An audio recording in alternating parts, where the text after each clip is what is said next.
अनुच्छेद 29 में हम लोग पढ़ लिए थे अल्पसंख्यक यानी शिक्षा एवं संस्कृति का अधिकार, यही ना पढ़े थे। शिक्षा एवं संस्कृति के अधिकार। हाँ, शिक्षा अल्पसंख्यक को शिक्षा का अधिकार। हाँ, शिक्षा एवं संस्कृति के अधिकार नहीं जाने थे कि अल्पसंख्यक लोगों को शिक्षा एवं संस्कृति का अधिकार है। मतलब आपको उनको शिक्षा में किसी प्रकार के बाधा नहीं होगा और उनका जो संस्कृति होगा उस पर सरकार रक्षा करेगी। अब संस्कृति मतलब क्या, जैसे दशहरा वगैरह था तो बताया था ना कि रोड पर लोग पंडाल बना लिए, तो उनका अधिकार है इसके अंतर्गत अनुच्छेद 29 का। ठीक है, कि आपको पंडाल वगैरह के अंतर्गत आपको सरकार विशेष रूप से उसको सेवा सत्कार करेगी। अब इसके अंतर्गत जैसे स्कूल में आप देखे होंगे, स्कूल में देखे हैं सब लोगों का एक जैसा ड्रेस रहता है। अब कोई अलग अलग जाए तो रोक नहीं सकते हैं, लेकिन समानता को लाने के लिए ऐसा ड्रेस होता है। इसको लाने के लिए समानता को लाने, तो ऐसे भी आपको अब जैन धर्म का अपना ड्रेस पहन के जाएगा, बौद्ध धर्म अपना ड्रेस पहन के जाएगा, तो उसमें रोक नहीं सकते। परंतु वहाँ चाहे वो अमीर हो या गरीब हो या किसी भी धर्म के व्यक्ति हो, तो एक ड्रेस रहता है समानता लाने के लिए, ठीक ना, ताकि लोग छुआछूत या भेदभाव नहीं करे। तो वो अलग चीज़ हो गया, ये अलग चीज़ हो गया। अगर ऐसा सरकार इस पर विशेष जोर नहीं देती है, नहीं देख रेख करती है, तो अनुच्छेद 30 में अनुच्छेद 30 के अनुसार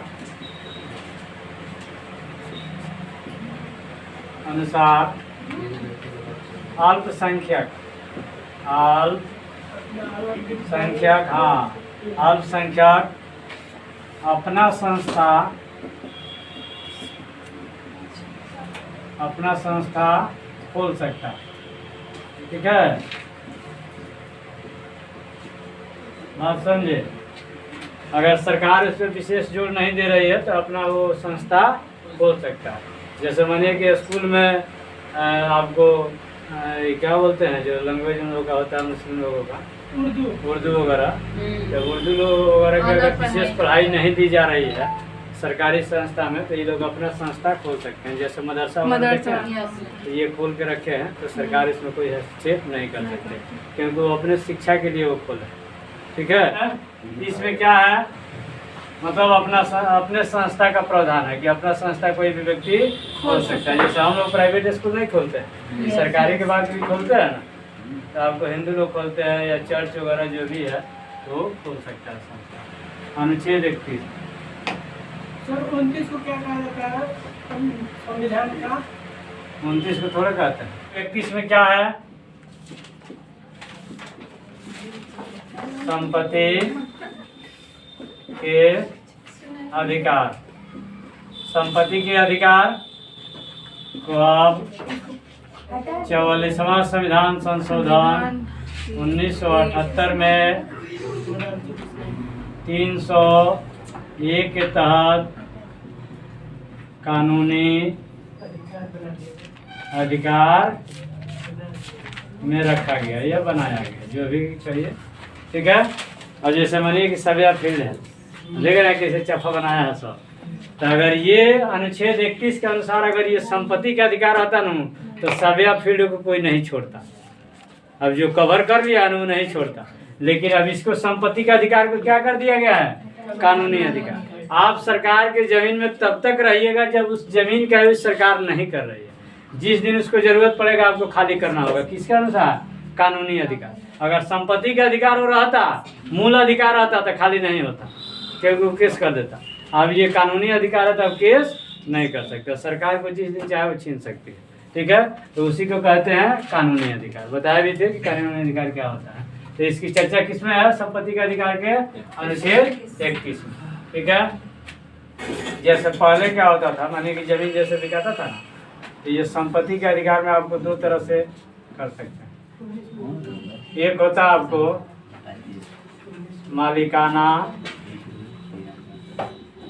मालिकाना हक, और दूसरे में होता है आपको, उसको क्या बोलते हैं, जो खारिज दाखिल नहीं होता है।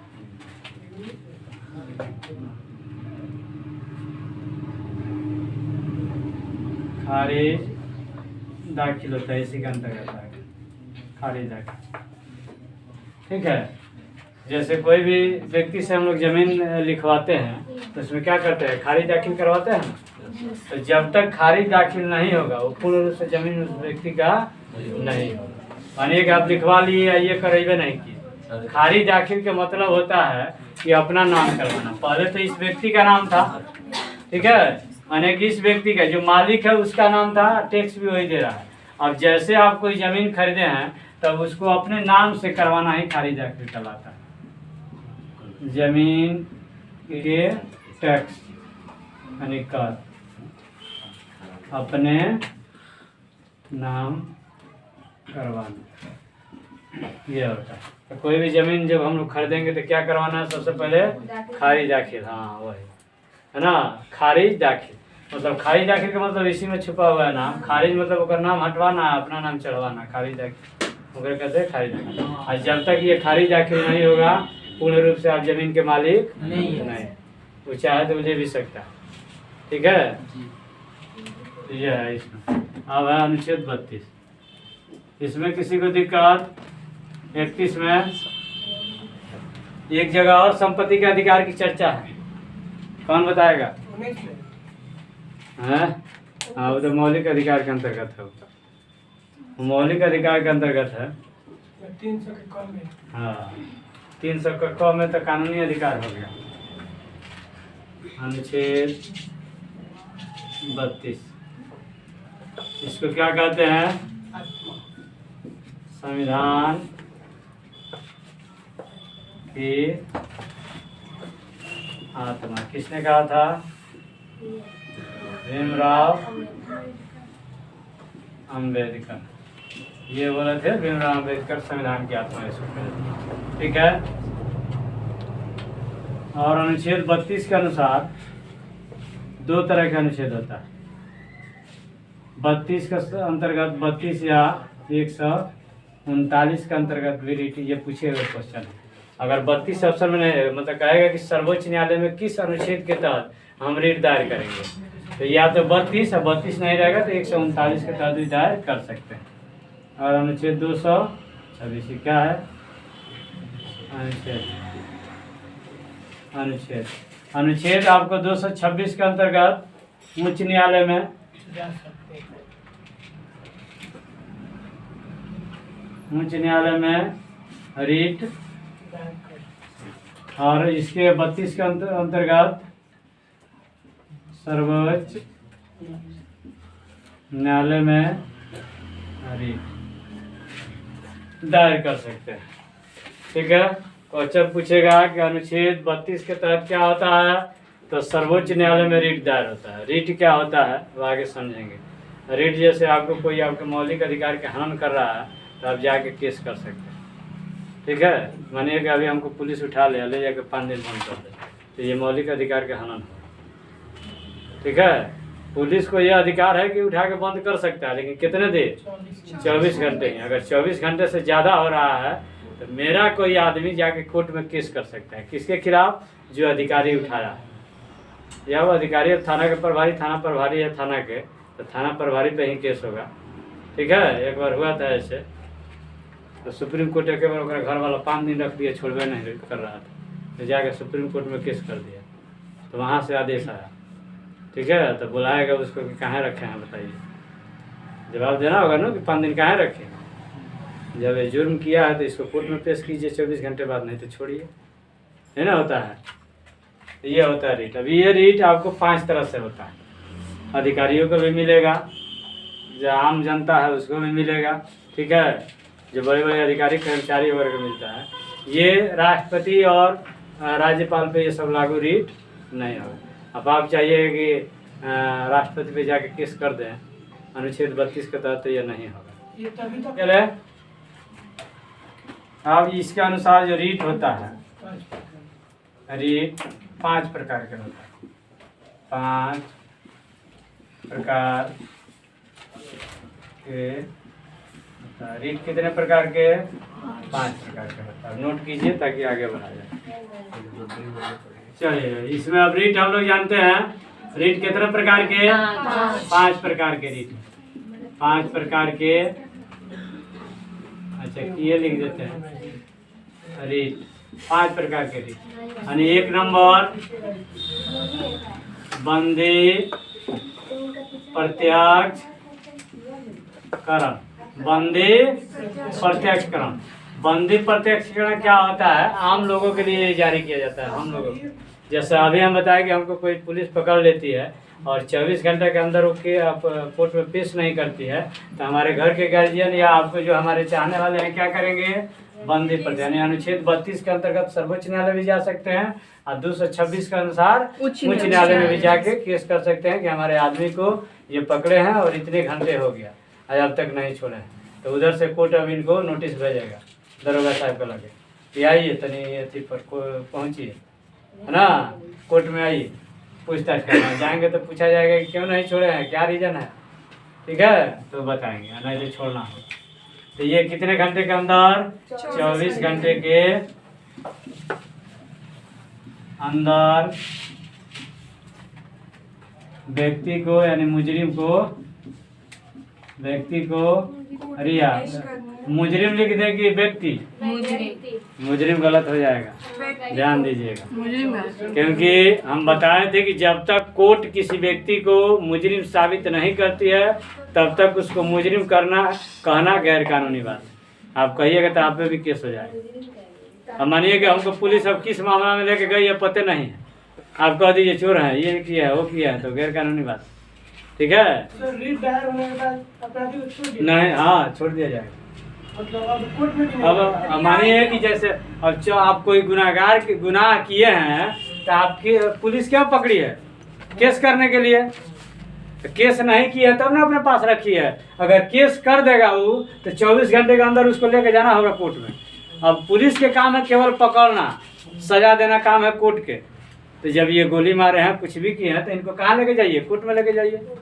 अब वो आपको कोर्ट डिसाइड करेगा कि इनको जेल भेजना है या बरी करना है। मतलब थाना में सिर्फ नहीं रख सकते? हाँ, नहीं रख सकते, 24 घंटे से अधिक थाना में नहीं रख सकते, ठीक है।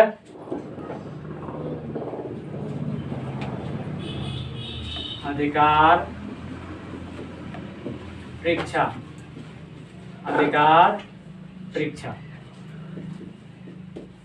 3 नंबर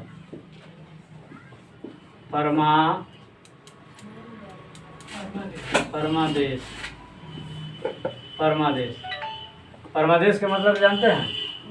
जैसे किसी भी व्यक्ति को ये आदेश दिया जाता है, जैसे मानिए कि हमें अब सरकारी टीचर हो गए, है ना, तब अपने काम सही से नहीं निभा रहे हैं और कोई जाके गांव वाला कंप्लेन कर देगा, मार सब आ रहे हैं, खाली कुर्सी पर बैठ रहे हैं, तो केस हो जाएगा। तो कोर्ट आपको आदेश देगा कि मार साहब बढ़िया से अपना कार्य कीजिए, नहीं तो पद से इस्तीफा देना पड़ेगा। तो वो कहते हैं, उसको क्या कहते हैं? परमादेश। कोई भी व्यक्ति जब सरकारी पद पे है तो आपको ईमानदारी पूर्वक उस पद का आवाहन करना चाहिए, ठीक है। तो ये परमादेश। अगर नहीं कर रहा है तो कौन सा रीट? परमादेश। कौन जारी कर सकता है? न्यायालय जारी कर सकता है, अगर सही से नहीं कर रहा है तो, ठीक है। और अधिकार परीक्षा का मतलब होता है कि आपको अधिकार से बाहर कोई कार्य नहीं करेगा। जैसे मानिए कि अब दरोगा को बना दिएगा तो जितना अधिकार दिया गया उतने ना काम करेगा, हैं। अब एसपी का मामला को अपने हाथ में ले लेगा तो उसको कहते हैं अधिकार परीक्षा। मतलब वह अपने अधिकार से अधिक दायरे में कार्य मत कीजिए, ठीक है। हाँ, गलत उपयोग, पद के गलत उपयोग मत कीजिए, ठीक है। तो उसको कहते हैं अधिकार परीक्षा। तो ये तीनों किस पे लागू होता है? व्यक्ति पर। किस पर लागू होगा? व्यक्तियों पर। यानी व्यक्ति पर अगर कोई कष्ट होता है या व्यक्ति सही तरह से कार्य नहीं करता है तो आपको न्यायालय रीट दायर कर सकते हैं, ठीक है। अब और है 2 गो, यानी 4 नंबर। 4 नंबर में क्या है? उत्प्रेषण। एक और कौन है? निषेध। निषेध, ठीक है। 5 नंबर एक है उत्प्रेषण। उत्प्रेषण ये क्या होता है इसमें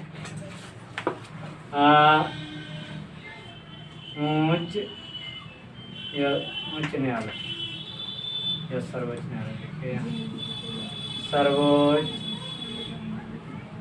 न्यायालय किसी भी मामला को किसी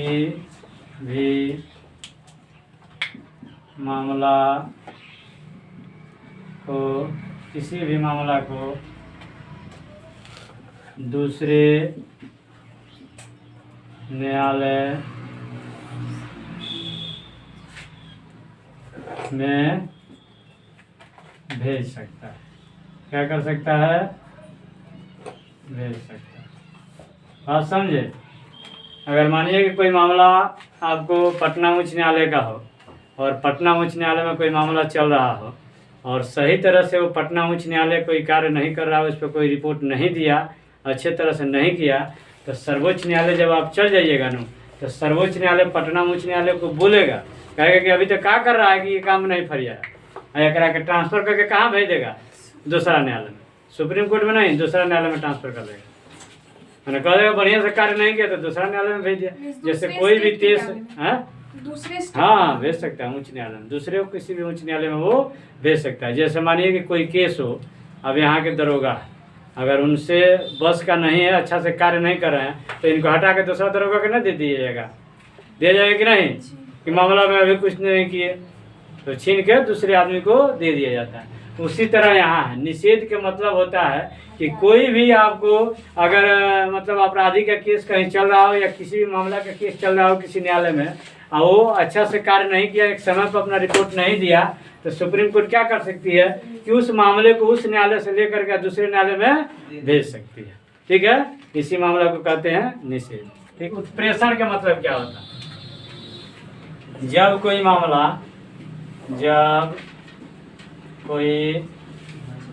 मामला सर्वोच्च न्यायालय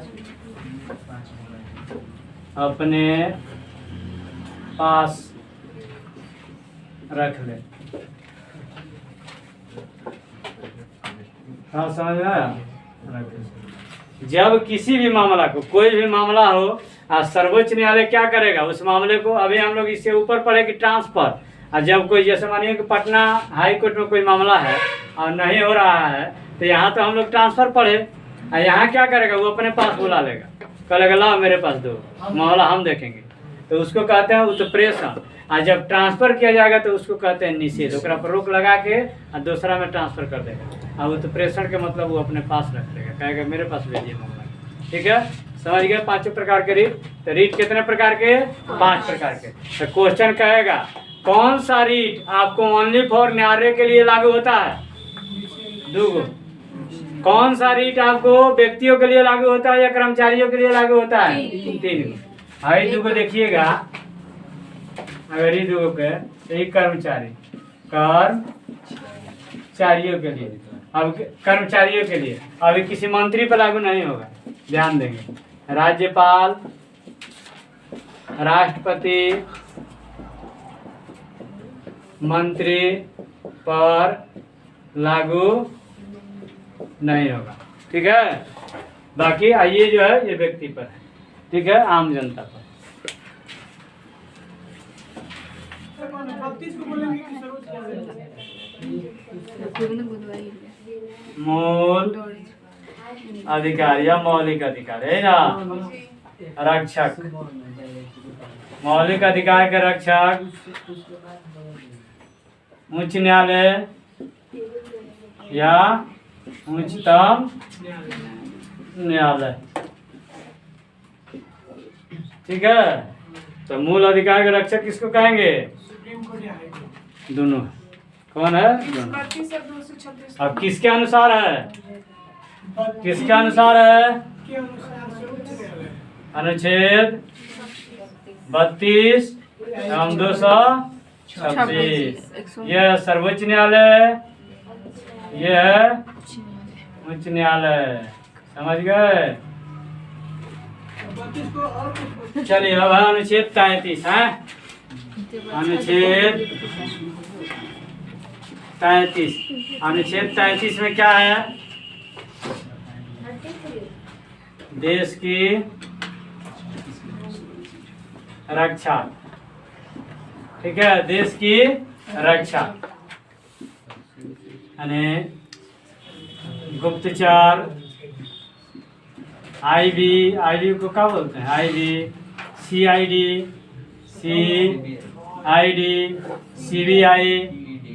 सीबीआई मतलब जितना गुप्तचर सब जो होते हैं ना, ये उस पर लागू होता है। सीआईडी ये राज्यों के लिए होता है। सर जो विदेश में रहते हैं आधिकारिक तौर पे उनको क्या बोलते हैं? ओकरा आईबी वगैरह होता है, ये इसको क्या बोलते हैं? आईबी होता है। हाँ, खुफिया विभाग, रॉ। हाँ हाँ, आधिकारिक तौर पे नहीं रहता है। ये रॉ एजेंट विदेशों में कार्य जो करता है, रॉ एजेंट। आधिकारिक तौर पे नहीं होता। नहीं, ये कोई जन्म नहीं करता है, ये सब गुप्त है। क्या है सब? गुप्त। आम आदमी की तरह। हाँ, आम आदमी की तरह है। अगर पहले ही से जान जाएगा सब तो गड़बड़ हो जाएगा। जैसे कोई भी छापा मारने आया तो आज तक नहीं सुने होंगे कौन से सीआईडी के ऑफिसर आया था छापा मारने। एम्बेसी में कौन रहता है सर? पता नहीं। ठीक है, तो जो भी जांच होगा ना ये गुप्त होता है। आएगा, छापा मारेगा, चला जाएगा। ईडी इसमें आ जाएगा। हाँ, सब आ जाएगा, जितने भी जांच एजेंसी है सब आएगी। ठीक है, तो ये सब के क्या है मतलब विशेष रक्षा दिया गया है कि कोई भी व्यक्ति इसकी जानकारी मतलब मीडिया वगैरह नहीं देगा। सामने भी नहीं आता है। नहीं, सामने नहीं आएगा, बोल भी नहीं सकता ये लोग। इन लोग को मौलिक अधिकार को छीन लिया गया। क्या किया गया है? मौलिक अधिकार छीन लिया गया है। नहीं ना, हम लोग कहते हैं अपने मौलिक अधिकार के अंतर्गत जाके कहते हैं हम ही हैं जो पढ़ाए हैं 50 के बच्चे के रिजल्ट हुआ है, ऐसे नहीं कहते हैं। तो हमारा मौलिक अधिकार है बोलते हैं, लेकिन इन लोग का मौलिक अधिकार काम भी करेगा और बोलेगा। हाँ, बोलेगा भी नहीं। एनआईए इसी में भी होता है। हाँ साहब, ये बोलेगा। हाँ, इसको ये पावर है, इसको भी पावर दिया गया। इसको ये पावर है कि अगर मीडिया या कोई व्यक्ति आपको फ्लो कर रहा है तो उसको गोली मार दीजिए, कोई दिक्कत नहीं। ठीक है, क्योंकि सब देश की रक्षा करने वाले लोग हैं। अब इसको बड़ा बड़ा लोग है सब, इसको फ्लो कर रहा है यानी देश खतरा में आ सकता है। वहीं आतंकवादी जो आपको ताज होटल वाला मारा गया सब अपना सेना, वो किसकी गड़बड़ी थी? मीडिया की। टीआरपी बढ़ाने के लिए मीडिया मैंने कुछ कर दे रहा है, समझ रहे ना? तो मीडिया को आपको चौथा स्तंभ कहा जाता है, लेकिन मीडिया अब चौथा स्तंभ रहा नहीं। अब सब नेता के कहो है वो कर गुलाम है, वो कर गुलाम है, वो कर गुलाम है, समझ रहे नो? कैसे? लेकिन मीडिया अपना काम सही तरीके से नहीं कर रही। अनुच्छेद लिखबे नहीं की। अनुच्छेद 33। ठीक है, 33 में क्या है? तो आपको देश की आगे बढ़ा, इसमें किन्हीं को दिक्कत नहीं नो?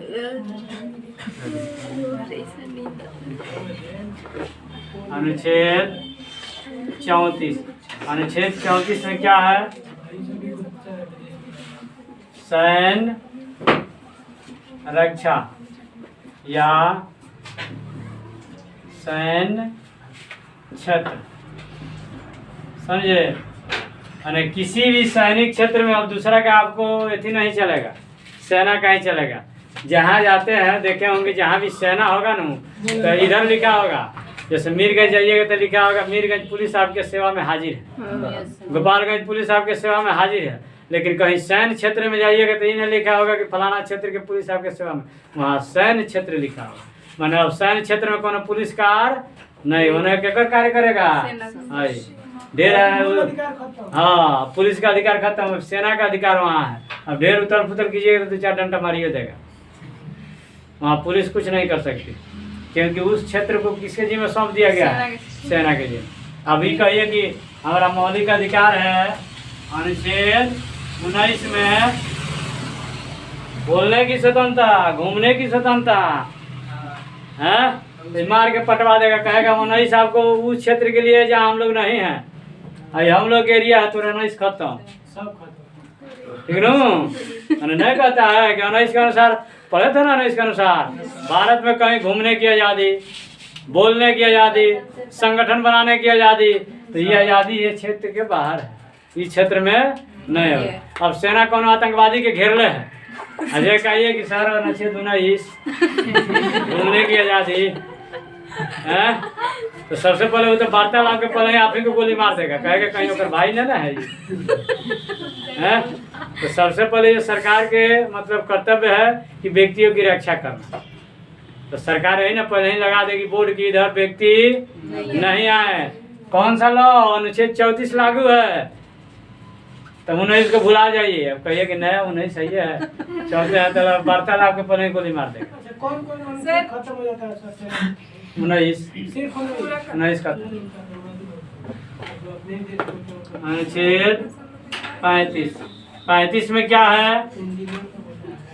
सभी मौलिक अधिकारों का पालन, सभी अधिकारों का पालन, मैंने जितना मौलिक अधिकार अभी हम लोग पढ़े उस सब के पालन किसके अंतर्गत? अगर नहीं कीजिएगा तो गैर कानूनी। मैंने जितना कोर्ट के दिया जाए या अधिकारी को दिया जाए या जिसको दिया गया है वो अपना अपना मौलिक अधिकार सही से निभाएगा, नहीं तो कर भोगी वो स्वयं होगा। कितना कहना में? ठीक है, यानी सब के निचोड़ दे दिया गया 35। ठीक है, चलिए नोट कीजिए। अब आपको ये खत्म हो गया, मौलिक अधिकार खत्म ना? मौलिक अधिकार यस सर। मौलिक अधिकार के सेवा समाप्त। अनुच्छेद 12 से 35 ये खत्म। ठीक है।